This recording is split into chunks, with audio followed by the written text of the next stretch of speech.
I like the lady horses best, how they make it all look easy, like running 40 miles per hour is as fun as taking a nap or grass.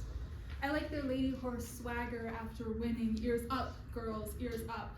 But mainly, let's be honest, I like that they're ladies. As if this big, dangerous animal is also a part of me, that somewhere inside the delicate skin of my body, there pumps an 8-pound female horse heart, giant with power, heavy with blood.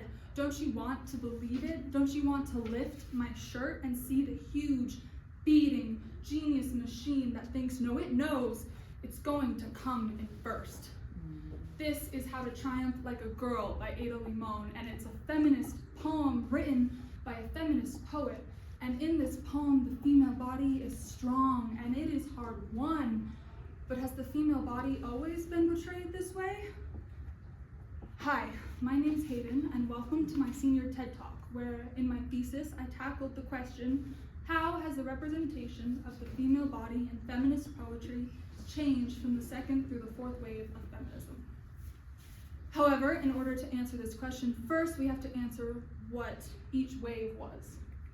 There are considered to be 4 waves of feminism. The first started in the early 1900s, and it focused mainly on women's right to vote, the ability to get the seat at that table. And because of this, I found it very difficult to find material on the female body in feminist poetry at this time, which led me to focus on the second, third, and fourth wave of feminist poetry and feminist waves. And once they got this seat in the first wave, it still wasn't equal, which leads us to the second wave.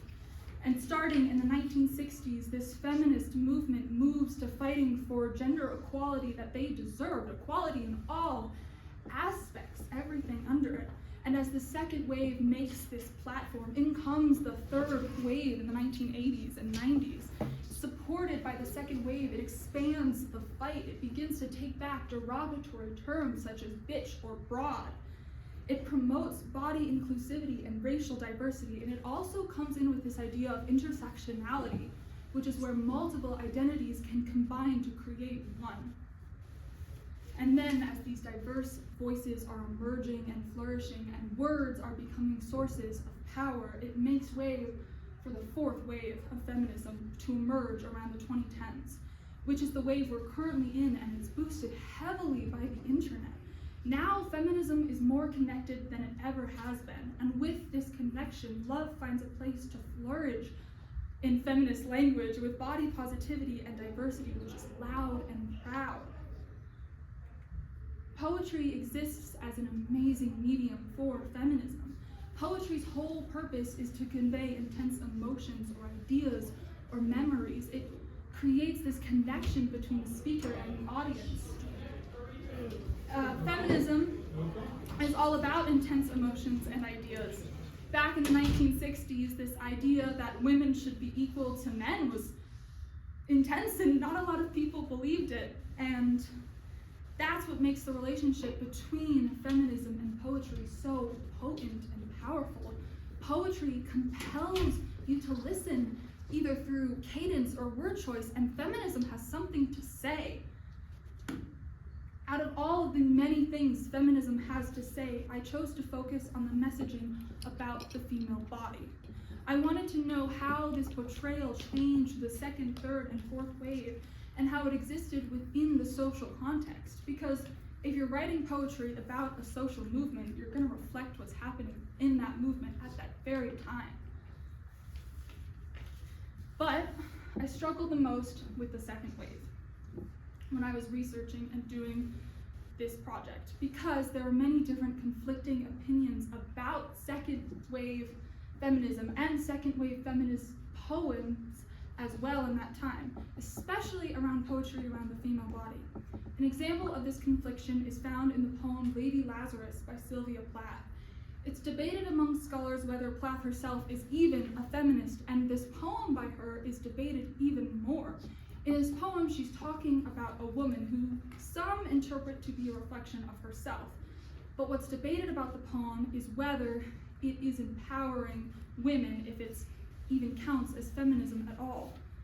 Many consider this poem to be one of empowerment. This viewpoint is primarily supported by the last 2 stanzas, where Plath writes, Beware, beware, out of the ash I rise with my red hair, and I eat men like air. Many believe these lines are witchy and fierce and strong. She is rising and eating men. She is powerful. In fact, if you look up empowering feminist poems on Google, Lady Lazarus is right there at the top. But many scholars disagree with this interpretation, and this is because of the upper stanzas, the earlier context within the poem. Earlier in the poem, she writes, "The peanut-crunching crowd shoves in to see them unwrap me hand and foot, the big striptease, gentlemen, ladies."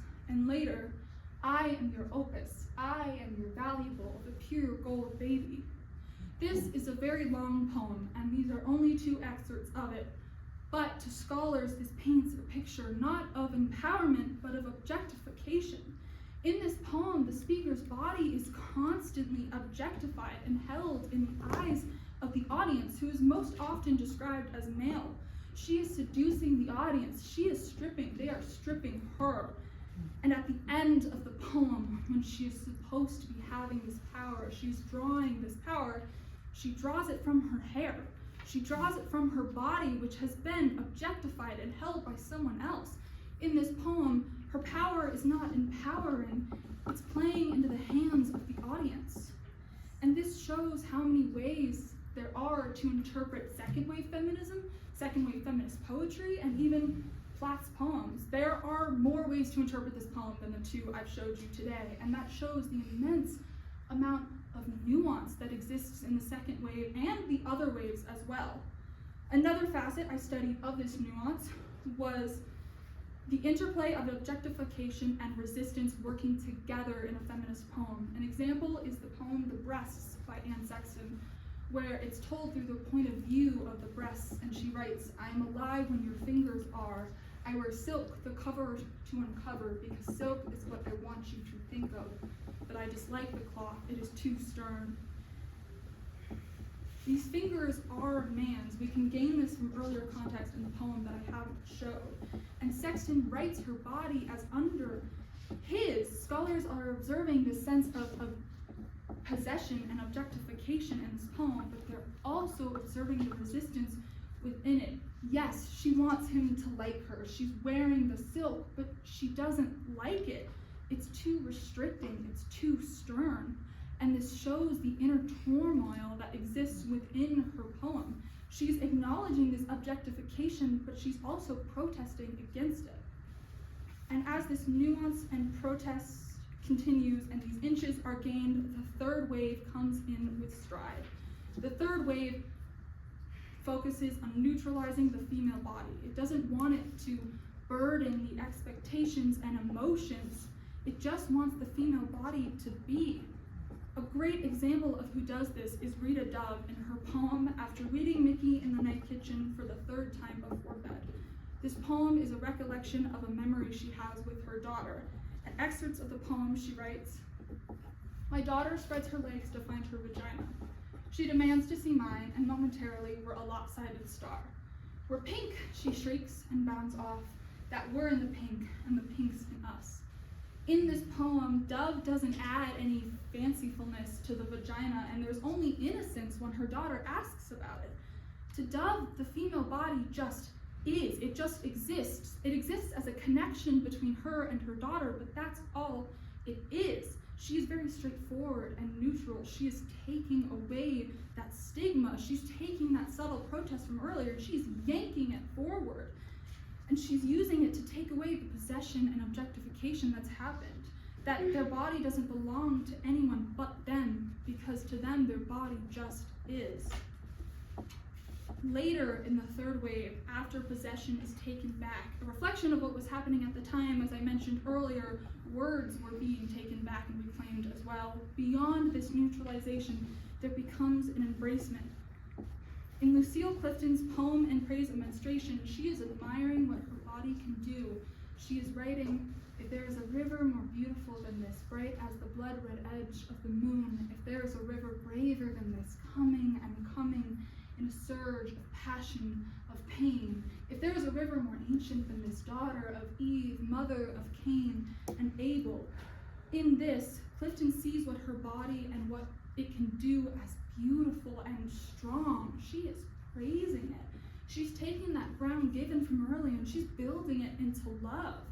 And this can show the shift that can occur even in one singular wave, as these feminist waves span multiple decades at a time. And all of this buildup leads to the fourth wave, where absolute love and positivity begins to pour out.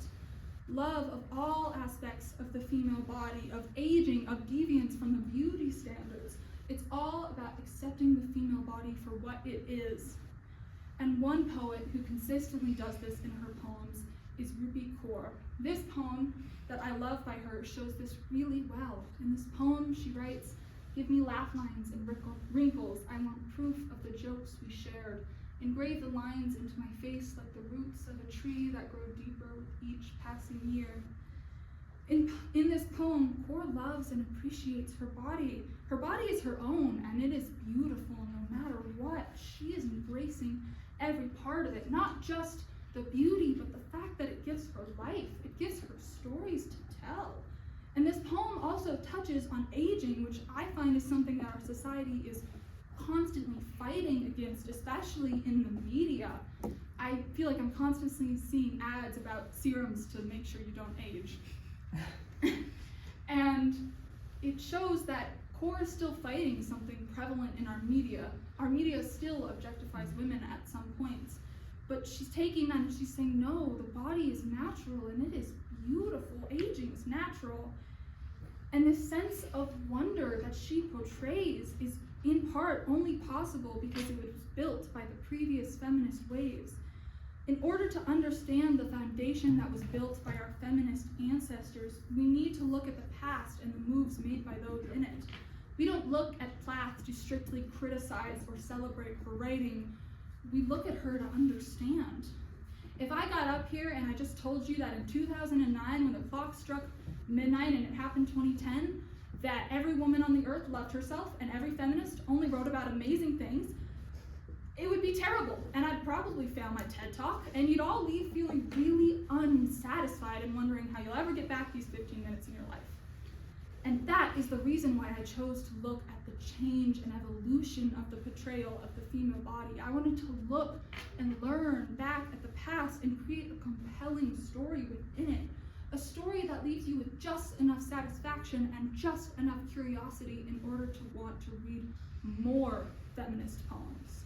And this curiosity can lead to inspiration. By learning about new and old feminist poets, you can inspire feminists to write their own poetry. In fact, I'm a perfect example of this. I consider myself a feminist, and I also consider myself a budding poet. And reading these feminist poets made me want to write my own feminist poetry, which, let's be honest, I was already doing, but it made me want it so much more. Learning about these different faces and angles that feminist poetry can take, all it can be and all it can become, made me want to host an event where all I heard was feminist poetry for 2 hours, which I'm doing next week and I'm really, really excited about. And because of this, I thought I'd read you a poem I've started because of all the inspiration I was gaining. And excuse me, I have to read it off a piece of paper. And it goes like this.